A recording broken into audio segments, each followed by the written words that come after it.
I am Ramanjaneyulu, working with Center for Sustainable Agriculture and Sahaja Aharam. Today in this session, we will discuss about principles of organic and natural farming and the issues involved and the controversies and how do we understand different perspectives in organic and natural farming practices. Center for Sustainable Agriculture is working in this space for over 20 years. We started our journey in 2004, village called Punukula, where village completely became pesticide free, and we had Yanabavi, which is a fully organic village. We work with large number of farmers who are organized into farmer cooperatives, and a federation of them as Aharam producer company markets their produce. Across the country, we work with several organizations and several state governments, nearly with about 25,000 organic farmers and 75,000 farmers conversion towards organic and natural farming, and they are organized into 60 FPOs. And we are also supporting FPO formations as well as transition towards organic and natural farming. And we work with nearly about 1 lakh farmers spread over 150 FPOs across the country. CSA is also a PGS Regional Council supporting organic certification through NCOF in Chhattisgarh, Himachal Pradesh, Jharkhand, Karnataka and Tamil Nadu. And we work in not only on the production side and livelihoods, but also on the community enterprises like farmer cooperatives and also on the public policy issues. What we try to look at is how the transitions towards organic and natural farming can sustain. So the whole transitions many times are happening through various programs, but largely they are not sustaining. So unless we organize them into cooperatives, link them to markets, they may not sustain on their own. So we organize farmers into collectives, and the collectives are spread over. And collectives are also federated, and we have 5 clusters where we organize our farmers. So we have in Andhra Pradesh 2 clusters, and Telangana we have 2 clusters, and Maharashtra we have 1 cluster.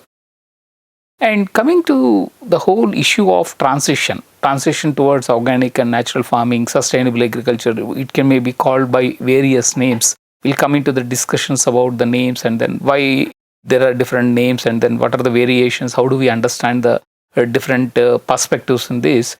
The core reason why we need a transition, the emergency in which we are, comes from the ecological crisis which we are going through. The ecological crisis comes from dwindling the natural resources because we have seen that groundwater levels are going down, the erosion of topsoil, reducing soil fertility, reducing biodiversity, disappearing tree covers, and also disappearing local knowledge in managing these natural resources and livelihoods.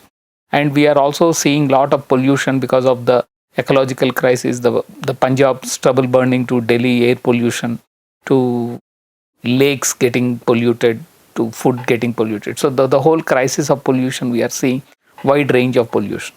But on the top of that, today's emergency comes from the climate change. Agriculture became major contributor to climate change, and also the major impact of climate change is on food production and agriculture. And when agriculture is affected, the farmers' livelihoods are also affected. And that's the emergency context under which we are talking about the transition towards organic and natural farming. The second major area is about the economic crisis, the increasing cost of cultivation because heavy dependency on the external inputs, and reduced returns because there is an yield reduction, and also the risk of crop failures increasing has created a problem. And on the other hand, there is an increased livelihood, living costs are increasing, and when the incomes are going down and then the increased living costs, the farmers are ending up with low incomes. Today, the average income of farmers in India is just about 10,000 rupees per month, while the expenditure is much more than that. And the main reason behind all this is the increased paid out costs. So we are depending on external inputs, and paid out costs are increasing. So we need to look at how these can be reduced. The third important area is about the social crisis. India has large number of small and marginal farmers, and they are the most affected. And when they are unable to make their ends meet, they are actually migrating. So we are seeing a serious rural-urban migration happening, and farmer suicides are seen, and a large number of farmers depending on agriculture for livelihood is seen as a social burden. And we also are living in a situation where there is a minimum safety net for the farmers. So how do we address all these is an important issue. Let's try and understand the climate change and agriculture, the interdependencies of climate change and agriculture.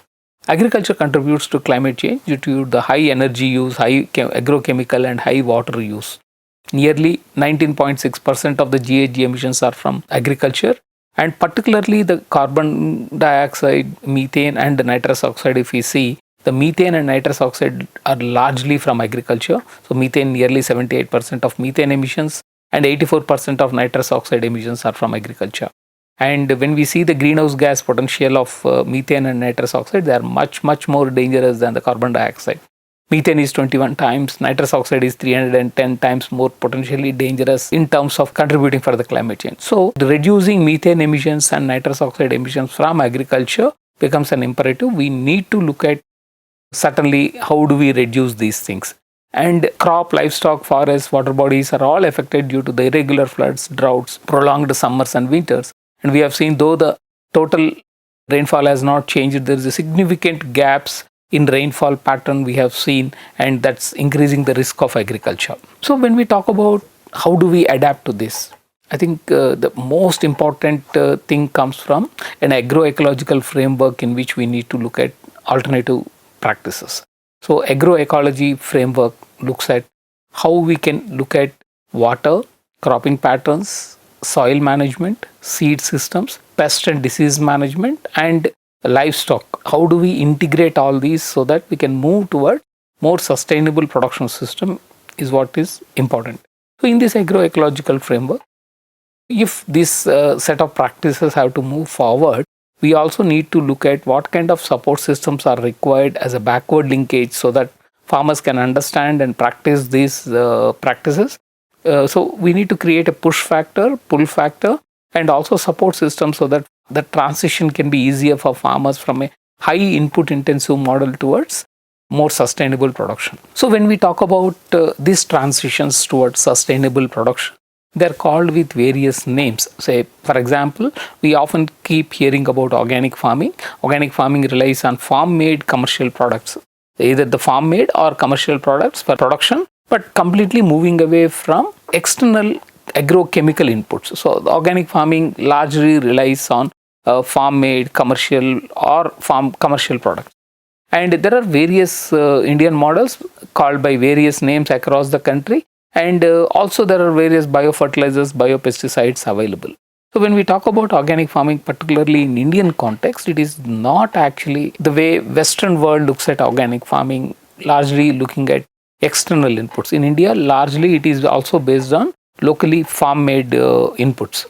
And there is also another school of thought called natural farming, which largely relies on the farm-made products and not depending on any external inputs. In India, we have different names for natural farming. Couple of them, ZBNF, Korean natural farming, and the Fukuoka's natural farming, etc. So the zero-budget natural farming, which was popularized by Subhash Palekar, later on is renamed as Subhash Palekar natural farming, and today it is called as Subhash Palekar farming. So the natural farming, while relies on the farm-made products, farmers who cannot afford to make their products or need products in time may depend on commercial products available in the market or products made by farmers, local entrepreneurs, other farmers, etc. So that's how organic farming is also practiced in India. So natural farming and organic farming, in principles, there is no big difference except for the source of inputs. Andhra Pradesh government started as a community managed natural farming. This is an extension of earlier program called community managed sustainable agriculture. So the key understanding of this model is practicing farmers can become extension persons. So the practicing successful experiences are shared with other farmers through a community extension system. And the entire program is anchored by community institutions like women self-help groups or FPOs. So that's the model which Andhra Pradesh government has started and now also picking up across the country. And many public institutions, the government institutions or private institutions are also talking about climate smart agriculture, which relies largely on building the resilience. So reducing the input, reducing the emissions from agriculture and helping farmers to adapt to the situation and building long-term resilience in this. So climate smart agriculture is another school of thought. And non-pesticidal management, which focus on ecological pest management using an integrated approach right from observations, surveillance to management. without depending on agrochemicals is another thing which started in Andhra Pradesh, and today across the country many states are adapting this as well. Sustainable agriculture, which also focuses not only on farm level sustainability, so it's not only about ecological sustainability, it also looks at livelihood sustainability. So the incomes farmers gets as well becomes very important. And similarly, we hear about biodynamic farming, largely coming from the European countries, where it relies not only on the natural processes but also on the stellar movements. So the compost making, manures, biosprays, if you look at all these, they're also the activity timings are all linked to the stellar movements as well. There's another school of thought called permaculture, which relies on farm design. Farms are designed to suit to the local natural resource conditions and agroecological conditions, and also it uses the natural products in making farming. So if you look at all these things, there are several commonalities and slight variances between all of them. The commonalities are about all of them depend on local conditions. All of them focus on using local resources in production. And all of them talks about diversification. All of them talks about minimal or no dependency on the external input. So there is not much difference in terms of what needs to be done. And but where is the variation? Variation comes in terms of the products they use. For example, zero budget natural farming talks about Jeevamritam, concoction which can be used for improving soil fertility. This is made from dung, urine, and adding few other ingredients. Whereas organic farming talks about Panchagavya and several other products, say biodynamic farming as biodynamic manures. So each school of thought has their own set of practices, but all of them are using cattle dung, urine, and several other locally available plant material, fermenting and then using it. So largely there is no variance in terms of inputs which are used. It's only the name and the way these inputs are made is what is variance. But what the major difference between all of them is the focus, where you start. Second, in terms of the degree of acceptance on external inputs. That's the only thing which varies between all these schools of thought. Otherwise, they're all talking about the same thing. And when we talk about the degree of variance in terms of inputs used, I think the choice should be left to the farmers rather than imposing on them that whether you should use only external inputs or saying you should use all inputs which you made yourself. Because depending on the situations, let farmer decide what kind of inputs they want to use. I feel there should not be much discrimination between any of these systems because all of them contribute for ecological sustainability and economic sustainability of farming. So we need to look at all these systems together and leave the choice to the farmers and let farmer decide what practices they follow depending on their situations. So if we go into specifics of each of these approaches, the top and very important issue in agriculture is about water and moisture management. So one of the key challenge across the country today, what we are seeing is there is an increased area under high water intensive crops like rice, sugarcane, etc. So the farmer's choice about cropping pattern should be based on the water available. So rainwater can be harvested and there are different models of rainwater harvesting. And if a water budgeting can be done at the village level or at the farm level, and the cropping patterns and crop choices are based on the local water and weather parameters, it will be the best model one can look at. There are several innovations happened in terms of moisture management because plants actually need moisture, not the water. If there are cover crops, if there is a mulching, we can also harvest atmospheric moisture. There's a large experience in Andhra Pradesh where 365 days, if you follow a green cover on the soil with plants or mulch, we can harvest the atmospheric moisture. Chana is a great example. So we see chana growing in winter season without any external water. And this helps in terms of harvesting atmospheric humidity to help the crops to grow. And another important issue is about increasing soil and water holding capacity of the soil. And this comes from increasing soil organic matter. And we can also adopt practices which can improve the water use efficiency, say micro irrigation systems, life-saving irrigations in rain-fed areas, and also efficient cropping patterns, crops which use less water. So these can help in terms of moving towards more sustainable use of water and avoid abiotic stress. Another important dimension of the issue is about the cropping patterns. How do we select crops? How many crops you can grow? I think the more crops you can grow in a particular field, because as the diversity increases and as we choose crops which are more suitable to the local soils, it becomes much better and sustainability factor increases. So cropping pattern should be based on soil type, water availability and the local weather conditions. And increasing cropping intensity both in terms of horizontal and vertical, so we can have crop rotations or grow more crops during the same period, or rotate different crops, or have crops of different heights planted together. All these, if they can contribute to have living roots in the soil around the year, it actually helps to improve the soil microorganisms, which can further make nutrients available to the plants. I think that's what we need to look at when we talk about adaptive cropping patterns. Similarly, when we, instead of having monoculture of crops and then all farmers growing one time and then harvesting one time, particularly when it comes to vegetables which can be grown around the year, but all farmers growing one time and harvesting one time is also creating glut in the market. So we can also look at staggered production systems for fresh fruits and vegetables, which can help farmers to have round the year availability of produce. So 52 weeks you can have 52 harvests. When it comes to the soil management, top priority is about preventing erosion. Today we are seeing nearly 30% of the soils are degraded. So the land degradation is becoming very important. We need to address land degradation and desertification. So this can be done by a set of practices which can arrest erosion and also prevent compaction.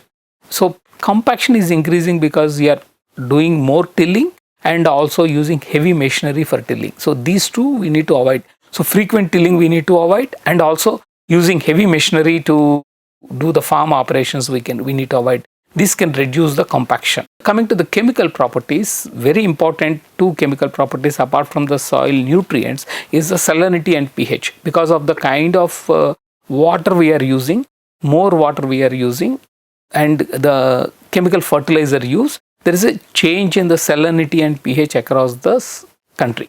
And we need to address to change the salinity and pH so that it becomes neutral. So when the soil is neutral, the nutrient absorption by the plant will be better. So though nutrients are available in the soil, plant may not be able to absorb if the pH is high or low, if there is a high salinity as well. So we need to look at how do we correct salinity and pH.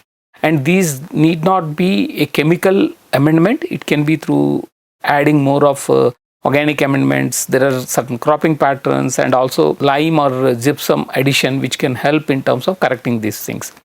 The top priority in terms of managing soils comes from increasing soil organic carbon. So the more organic matter we add, either in terms of composting, manuring or mulching, the soil organic carbon can increase. The increasing soil organic carbon can help to hold more water in the soil, more moisture, and also make more nutrients available to the plants. This also is a very important mitigation measure to reduce the atmospheric carbon dioxide. Biological nutrient management is very important aspect of soil nutrient management. By increasing the soil microbes, you can have all nutrients made available, mobilized, which are required for the plant. So we can use homemade essential microorganisms, indigenous microorganisms. So there are a number of products like Jeevamrutam, Panchagavya, etc., which can be used, or commercially available biofertilizers, which can actually help in terms of mobilizing nutrients for the crop.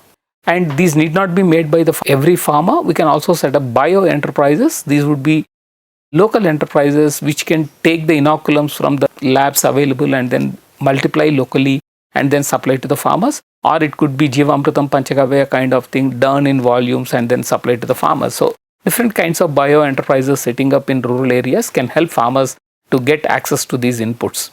Very important issue is about the problem diagnosis. If farmers come across a problem, how do we diagnose it? So how do we analyze soil quality? How do we identify nutrition deficiencies? And then based on that, we can give advisories, becomes very important. So we can look at various probes today which are available, digital probes. There are apps and farmers can be trained on how to identify these things. And increasing soil organic matter, since it contributes for mitigation by reducing the greenhouse gases in the atmosphere, we can also get the carbon credits as ecosystem services. And proper advisory services to farmers on crop nutrient management based on soil testing will help farmers to make the transition much easier. And when it comes to the indigenous microbial solutions which farmers use in agriculture, particularly whether we talk about Jivamrutam, Panchagavya and all, there is a lot of confusion surrounding around that. What microbial solutions we use and what source of dung we can use, because largely people are told only cow dung can be used or indigenous cow dung can be used. If you look at the basic principles of these microbial solutions, they all use cattle dung, and dung has several microorganisms, and these microorganisms comes from the gut of the animal. So all those cattle, whether it is a buffalo, whether it is a cow, whether it is desi or videsi, male or female, all of them have more or less similar gut bacteria or gut fungi. And the fresh dung has a quantity of all these microorganisms. And when we are making a product, we are fermenting it. So the microorganisms which can survive outside the animal body and then can multiply on their own is what we are using. And among them, the beneficial microorganisms, if we study, there is no much difference between the source of dung. So it could be any animal dung which we can use, whichever is available. But in terms of management, managing cow, particularly desi cow, is easier. So if you are buying an animal, we can advise that you can buy a desi cow. But if you are already having a buffalo, if you are already having a crossbred animal, you can certainly use its dung. And the basic principle of these microorganisms multiplication is the source of microorganisms comes from cattle dung, also from buttermilk and toddy and soil. So these four sources are the microorganisms and they are fermented. So in the fermentation process, you need nutrients. So we use sugars, fats and proteins. So the jaggery we use, the ghee we use, or the oil cakes we use, or the pulse flours we use, these are all the food for these microorganisms to multiply and use.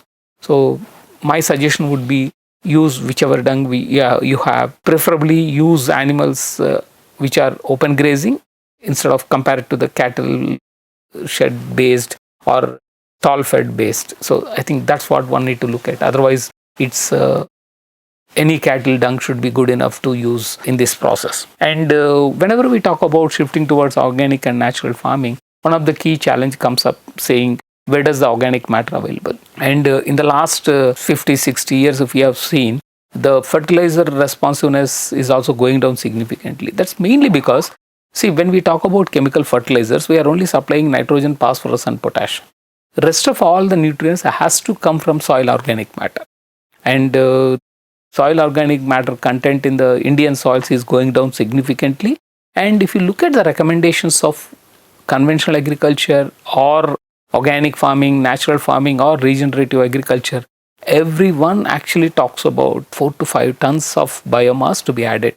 It could be in the form of mulching, it could be in the form of manure, it could be in the form of farmyard manure, it could be in the form of compost, any form. These are all required, or cover crops even. So whatever form you apply, 4 to 5 tons of biomass to be added to the soil becomes imperative. That's a top priority.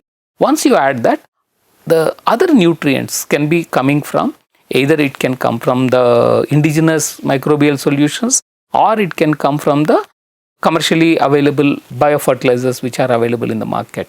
Otherwise, we cannot sustain the soils.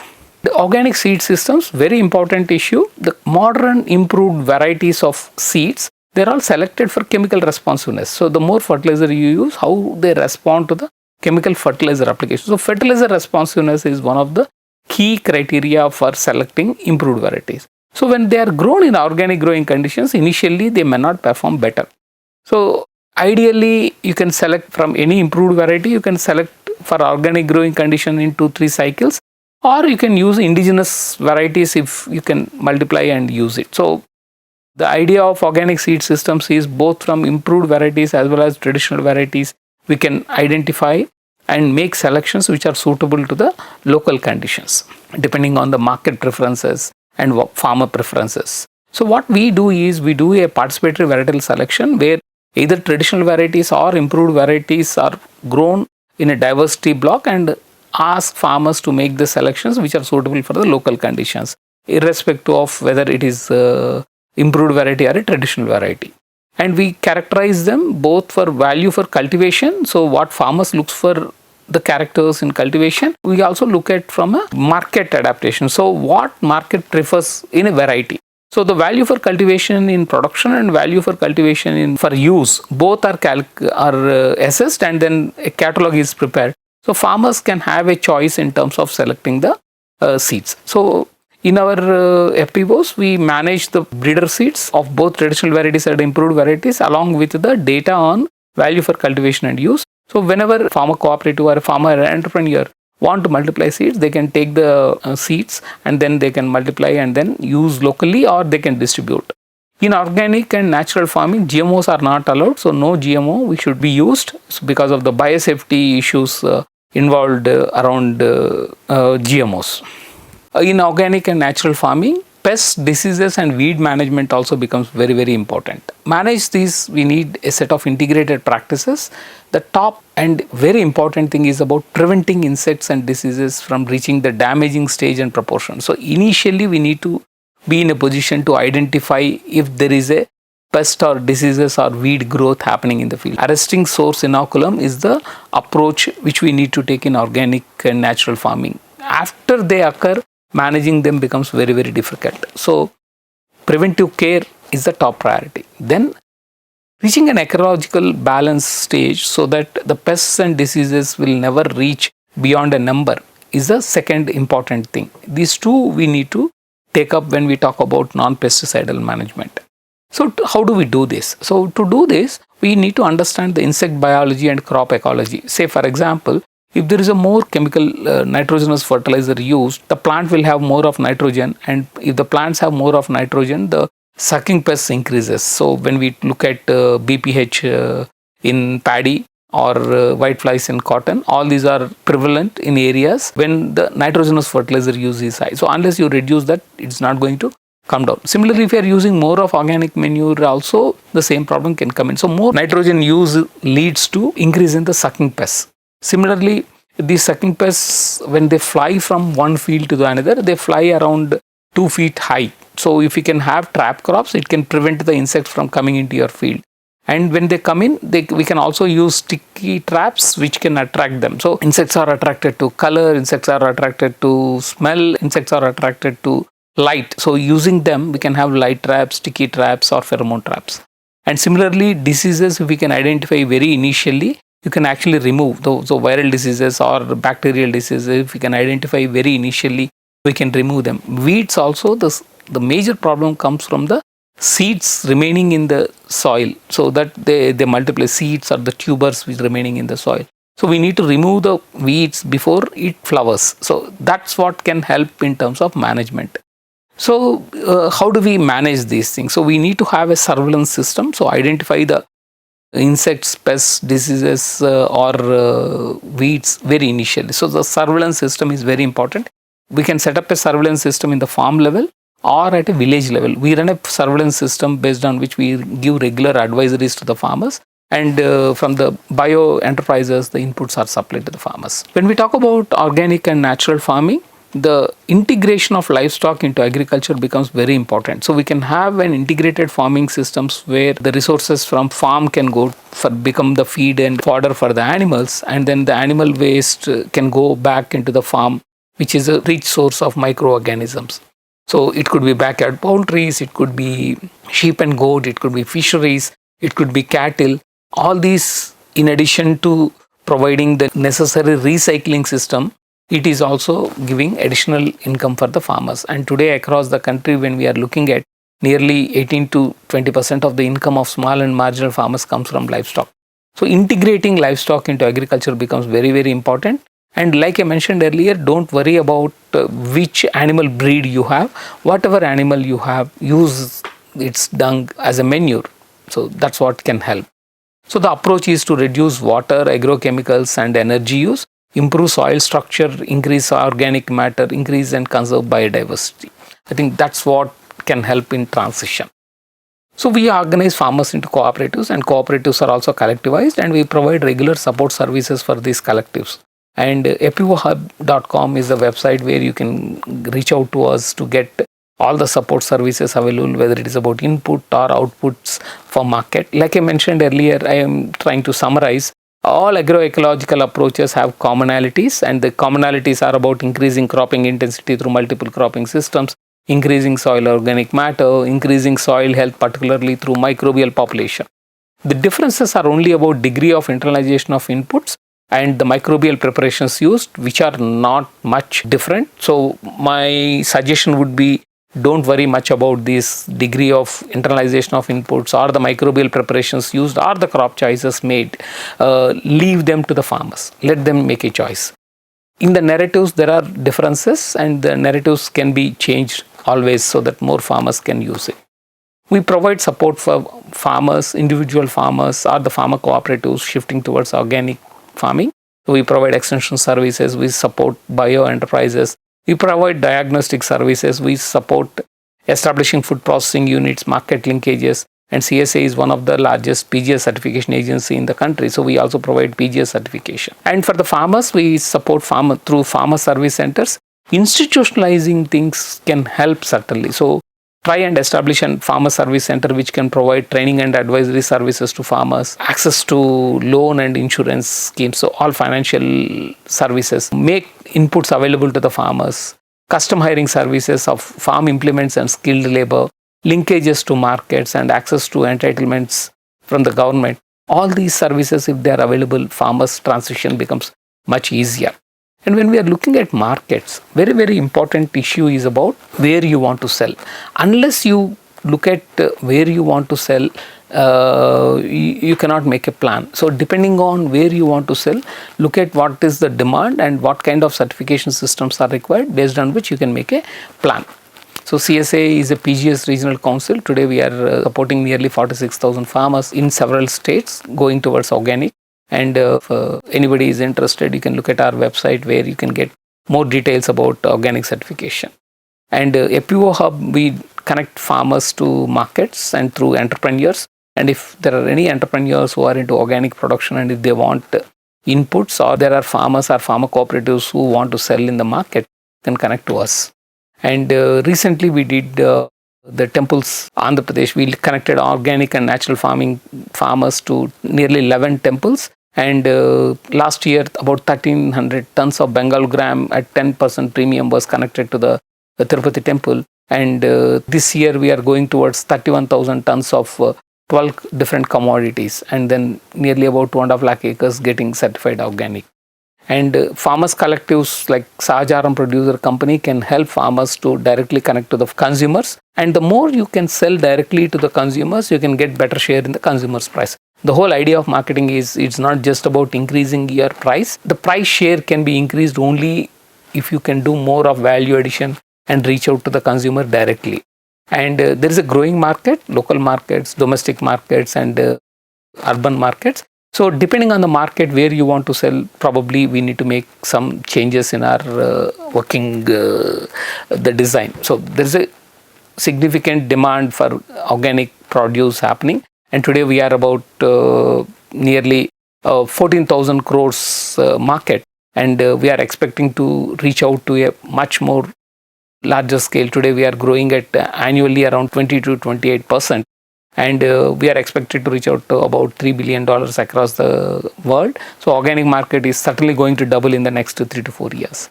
So we can look at how this can be tackled. And another important dimension before I close the presentation is about how do we quantify the soil organic carbon built up and create ecosystem services payments. So the carbon marketplaces are coming up and then can help the farmers to get additional income, not only for the crop, but also the soil organic carbon, which they are increasing. So our experience shows that 0.1% increase in soil organic carbon lead to nearly about 3 tons of carbon dioxide fixation. So it is considered as 3 credits. So on average, even today, rate, if you take $10 per credit, so 0.1% increase results in about nearly about 2,000 rupees for the farmers in the current carbon market. So there is a great mitigation potential shifting towards organic and natural farming. We have seen in paddy, wheat, groundnut, tomato, papaya, and across the crops. So this can be one very important way farmers can get support as well. So no big difference is there with different schools of thought. All have the more or less common basic principles. Follow them. Organize farmers into collectives. Provide support to the farmers. All support services for inputs, extension services, market linkages, certification services. That can help for the transition and also sustainability post-project. Thank you very much.